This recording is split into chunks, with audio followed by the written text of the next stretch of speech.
Inaasahang may kondisyon ang pansamantalang paglaya o interim release na hihilingin ng kampo ni Pangulong Rodrigo Duterte sa ICC. Ang tanong, pwede bang ikatwiran diyan ang kanyang edad? Nakatutok si Ian Cruz. Kasama sa mga karapatan ng suspect na pinapaharap sa International Criminal Court ang paghiling ng interim release o pansamantalang paglaya.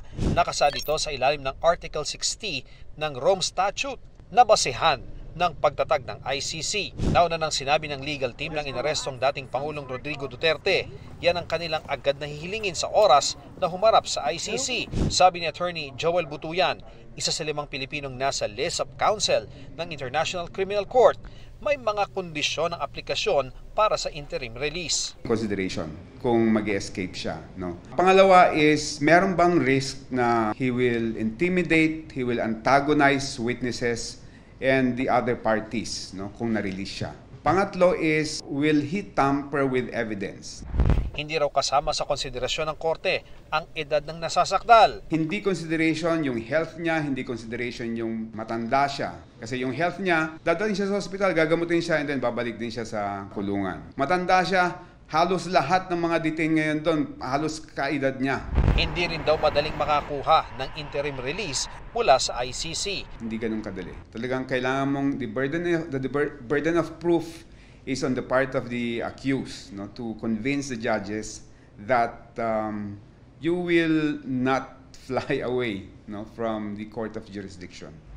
Tulad halimbawa ng nangyari sa dating vice-presidente ng bansang Congo na si John Pierre Bemba na naharap din sa kasong crimes against humanity at war crimes. Hiniling noon ni Bemba na ma-release siya sa kahit member states na Belgium, Portugal o Switzerland. Pinagbigyan ito noong una ng pre-trial chamber, pero matapos iapila ng kampo ng mga biktima, binaligtad ito ng appeals chamber.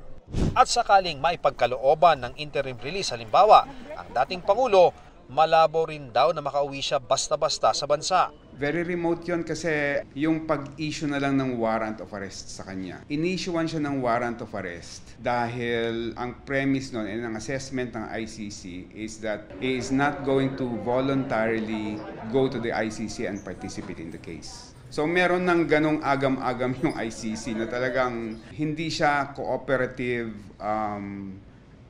personality. Para sa GMA Integrated News, Ian Cruz, Nakatutok, 24 Oras.